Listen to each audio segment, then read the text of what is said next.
Matthew chapter 14. At that time, Herod the Tetrarch heard the reports about Jesus, and he said to his attendants, "This is John the Baptist. He is risen from the dead. That is why miraculous powers are at work in him." Now Herod had arrested John and bound him and put him in prison because of Herodias, his brother Philip's wife. For John had been saying to him, "It is not lawful for you to have her." Herod wanted to kill John, but he was afraid of the people because they considered John a prophet. On Herod's birthday, the daughter of Herodias danced for the guests and pleased Herod so much that he promised with an oath to give her whatever she asked. Prompted by her mother, she said, "Give me here on a dish the head of John the Baptist." The king was distressed, but because of his oaths and his dinner guests, he ordered that her request be granted and had John beheaded in the prison. His head was brought in on a dish and given to the girl, who carried it to her mother.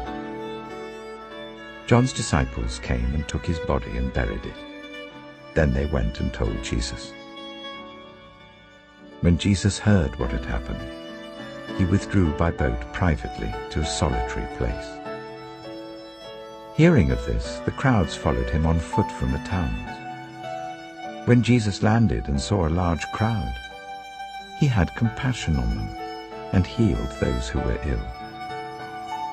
As evening approached, the disciples came to him and said, "This is a remote place and it's already getting late. Send the crowds away so that they can go to the villages and buy themselves some food." Jesus replied, "They do not need to go away. You give them something to eat." "We have here only 5 loaves of bread and 2 fish, they answered. "Bring them here to me," he said. And he told the people to sit down on the grass. Taking the 5 loaves and the 2 fish and looking up to heaven, he gave thanks and broke the loaves. Then he gave them to the disciples, and the disciples gave them to the people. They all ate and were satisfied, and the disciples picked up 12 basketfuls of broken pieces that were left over. The number of those who ate was about 5,000 men, besides women and children. Immediately Jesus made the disciples get into the boat and go on ahead of him to the other side, while he dismissed the crowd. After he had dismissed them, he went up on a mountainside by himself to pray.